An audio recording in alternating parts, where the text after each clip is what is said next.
let's get right into business. Read these headlines. This album must be gone. This album must be gone. Classic albums are. Classic albums are. Permanent Hip Hop Podcast.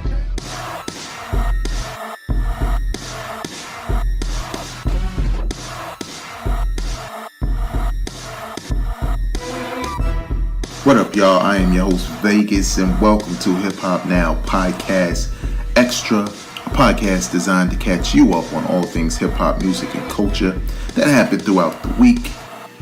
Please know that this podcast is available on iTunes, Google Play, Stitcher Radio, TuneIn Radio, and or SoundCloud.com. So therefore, you can subscribe, whatever your poison is. Pick one of those. Subscribe, get the latest. And the latest is based off of something that occurred this past week. Well, let me just state the obvious, right? So I know you're saying to yourself, "Damn, what happened to the quality?" Well, it's Black Friday. I'm recording this. Don't have my usual setup. Hard drives crash, computers act crazy, so things happen. But that's not why you come to this podcast. You come to this podcast because of the information, the entertainment value, and that hasn't changed. So let's get right into the business this evening. Hold up, using the iPad Pro to try to get this thing done in a decent fashion. Hopefully it doesn't end on me using this app for the first time. So very recently, the 2016 Revolt Music Conference honored rapper Nas, with the Revolt Icon Award. Celebrating the career of Nas. If you're a new fan of hip hop or a little bit, Nas is considered one of the legends in the rap game. Came on the scene with a debut album that hadn't been seen ever. Kind of one of those situations like with Rakim, where a rapper came out, an artist came out, and seemed to be ahead of their time, basically. It took a while for him to even come close to falling off, and he still didn't really fall off because people still go crazy over verses at this point, and I know he has an album coming out. But today, what we're going to do, and I want you to do this yourself, because this isn't just about me when I do these extras and give my opinion. This is about the hip-hop community conversing. My top 5, what I think are the top 5 best Nas albums. Now, let's see, how many albums has he had? 1, 2, 3, 4, 5, 6, 7, 8, 9, 10, 11 albums. And we're on the eve, I think, of a new Nas album, whether it's going to be before the year ends or 2017. And we need to break it down. Top 5. And, I'm going to turn this into a series of some sort, when it comes to legends with longevity, multiple albums. And, just pick the top. But today we doing Nas. Top 5 albums. Now I'm going to start with number 1 because you know what it is. There's no anticipation to that. Number 1 being Nas's debut album, Illmatic, released in 1994 on Columbia Records. The source. So basically, Illmatic, released in 1994, April 19th, 1994 to be exact. The album clocked in at only 39 minutes and 51 seconds, which sounds crazy, sounds unbelievably short, almost whack. Only 10 records at a time where the more the merrier, especially at that time, people wanted more.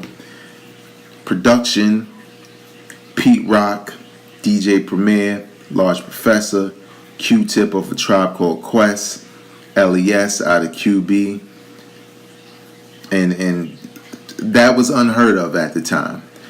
On this podcast, I've said so many times about how much of a classic Illmatic was, how much of it, as far as it being groundbreaking, how much that was. Producers didn't do that. Back in the days, you were part of some form of clique, or you were linked up with a DJ, and that person did your production. Eric B. and Rakim, Pete Rock basically working for his group, but also, doing remixes for other groups. But generally, there wasn't a soloist who came out as a debut artist and had these different hot producers at the time. Tribe was hitting at the time, like Midnight Marauders was out. They was already big.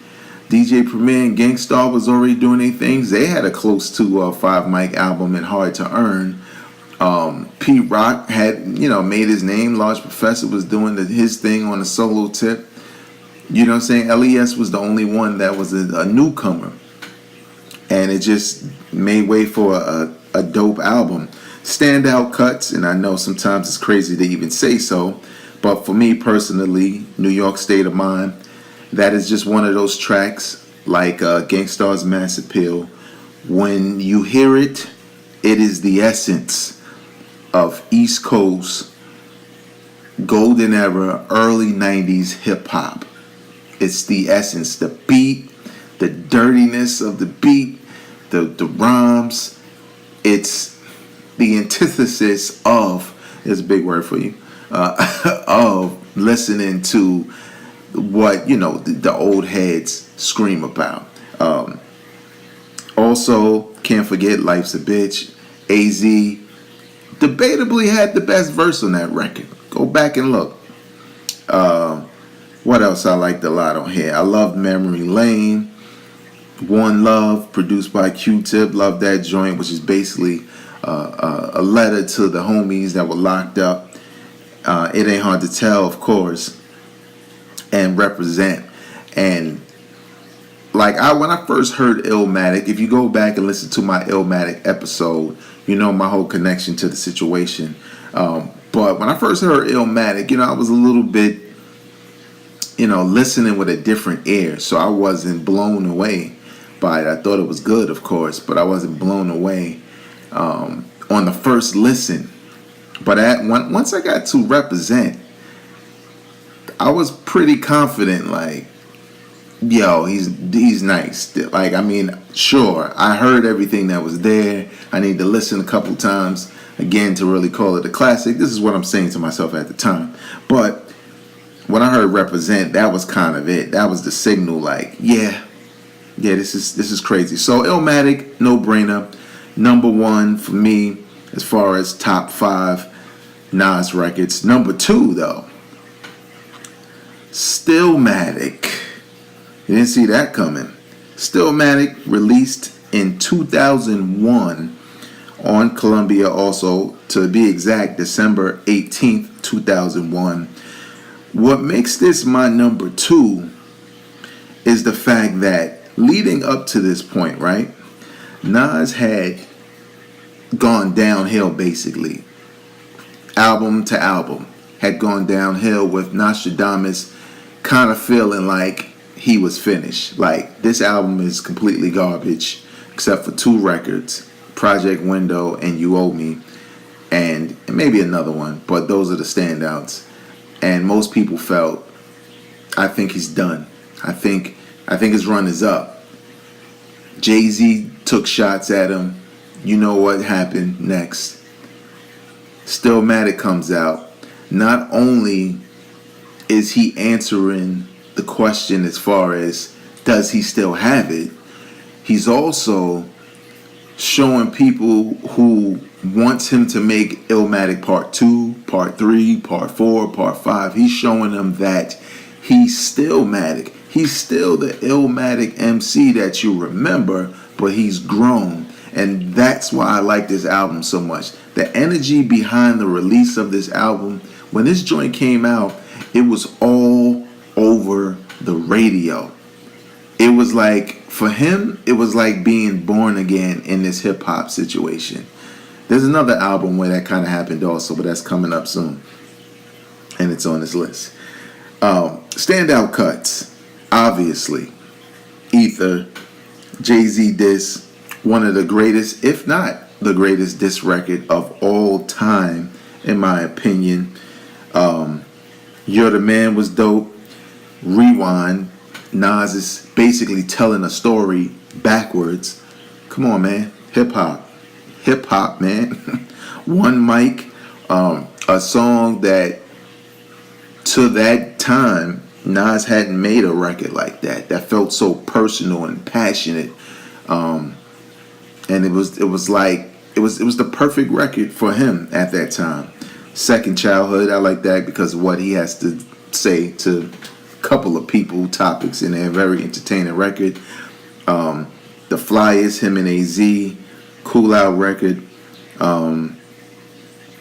Also Destroy and Rebuild, where he was kind of, sifting out all the beefs with the QB, cats. Now, a lot of people don't really look at this album like that today, and I think they've lost appreciation for the moment of what that album was.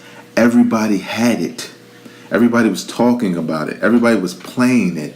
Sure, the whole beef with Jay-Z put more eyes on it, but it wasn't like it was a whack album that happened to have Ether on it.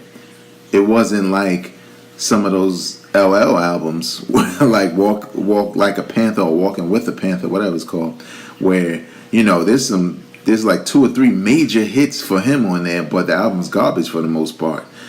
It wasn't that. The album was dope. And the cherry on top was the Jay-Z diss. Even the intro was crazy. The Stillmatic intro. So, yeah, Stillmatic, my number 2 when it comes to top 5 Nas albums.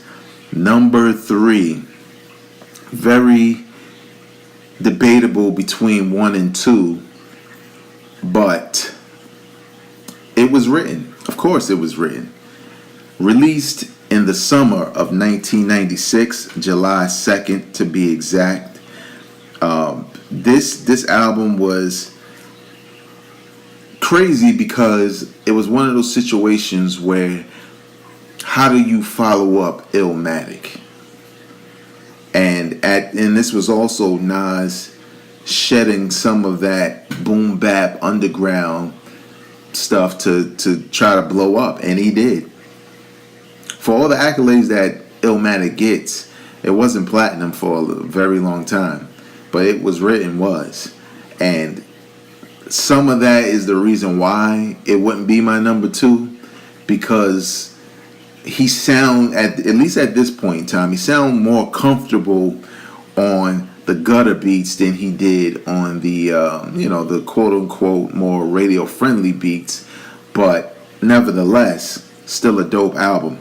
Probably my favorite record on here, just because the beat, the rhymes, the darts he throwing at Big and Pac on the low. If you was really paying attention, if you was really a hip hop fan, The Message, that's the joint. Man, every time I hear that record to this day, that's another one of those records. Captures what 1996 was, the climate. Another record, I Gave You Power. Come on, man. Telling a story from the perspective of a gun. Now, sure, if you're a real hip-hop fan, you know that Organized Confusion did this with a record, I believe, called Straight Bullet, where they gave the story from the perspective of a bullet that was traveling through different bodies. I Gave You Power was more about one particular gun and it going through, all these different things with, people shooting and stuff like that. It was pretty dope. The beat was dope. The rhymes was dope. The concept, crazy record right there. Take It in Blood, I like that record. What else was hit? The Setup, that was hot. Black Girl Lost, I like that joint a lot. Shootouts, and of course, If I Ruled the World, imagine that. I wasn't too excited for that record in the very beginning when I first heard it, but it grew on me, and to this day when I hear it, it was just a dope record for the time, positive record also. So my number 3 Nas album of all time, It Was Written. Now number 4.